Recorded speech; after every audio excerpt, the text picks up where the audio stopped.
раиси шаҳри хуҷанд фирдавс шарифзода бо мақсади огоҳӣ аз вазъи соҳаи маориф аз якчанд муассисаҳои таълимӣ боздид намуда ҳамзамон аз ҷараёни бунёди муассисаи томактабии хусусӣ ошноӣ пайдо кард. фирдавс шарифзода нахуст аз ҳолати ширхоргоҳ кӯдакистони рақами 18 шаҳри хуҷанд шиносоӣ намуд. иттилоъ дода шуд ки ин муассисаи таълимӣ ҳанӯз соли 1959 сохта шуда ниёз ба таъмиру аз навсозӣ дорад. кӯдакистон барои 285 нафар тарбиятгирандагон пешбинӣ шуда дар он 14 нафар мураббиён кору фаъолият доранд. раиси шаҳри хуҷанд фирдавс шарифзода зарурияти таҷдиду аз навсозии ширхоргоҳ кӯдакистони рақами 18-ро ба миён гузошта аз масъулини соҳаи сохтмон ва шаҳрсозӣ талаб намуд ки дар зудтарин фурсат лоиҳаи онро манзур намоянд. таъкид гардид ки кӯдакистони бунёдшаванда бо назардошти талаботи замони муосир сохта шавад ва дар он беҳтарин шароити тарбияву ба камолрасонии кӯдакон муҳайё гардад. зимни шиносоӣ дар муассисаи таҳсилоти миёнаи умумии рақами 28 иттилоъ дода шуд ки дар ин муассисаи таълимӣ беш аз 400 нафар хонандагон ба таълиму тарбия фаро гирифта шудаанд. мактаб соли 1939 сохта шудааст. шаҳрдор баъди аз назаргузаронии ҳудуди муассисаи таълимӣ ба сохтмончиён супориш дод ки дар ин мавзеъ барои сохтмони мактаби муосир намунаи лоиҳаҳои хешро пешниҳод намоянд.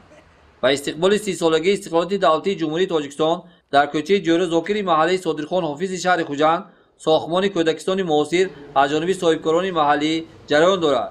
корҳои сохтмонӣ дар муассисаи томактабии навбунёд аз тарафи ҷамъияти дорои масъулияташ маҳдуди авитсена сурат гирифта корҳои асосӣ анҷом ёфтанд. кӯдакистон аз 3 ошона, тахтхона ва бинои иловагӣ иборат буда барои 180 нафар тарбиятгарандагон пешбинӣ гардидааст.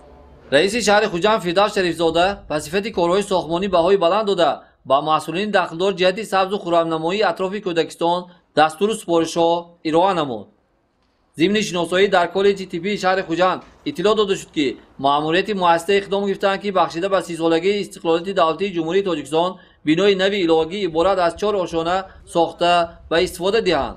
фирдавс шарифзода ин амали бунёдкоронаи роҳбарияти муассисаро фоли нек арзёбӣ намуда ба масъулини дахлдор ҷиҳати баррасии пешниҳодоти манзургардида ва оғози корҳои сохтмонӣ дастуру супоришҳо дод.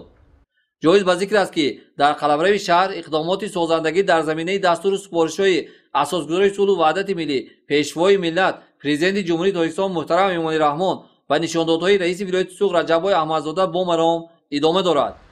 аз ҷумла имрӯзҳо вусъати корҳо дар ҳудуди муҷассамаи ёдгории шаҳидони ҷанги бузурги ватании солҳои 1941-45 бо маром идома дошта дар ин мавзеъ беш аз 50 нафар сохтмончиён заҳмат кашида истодаанд.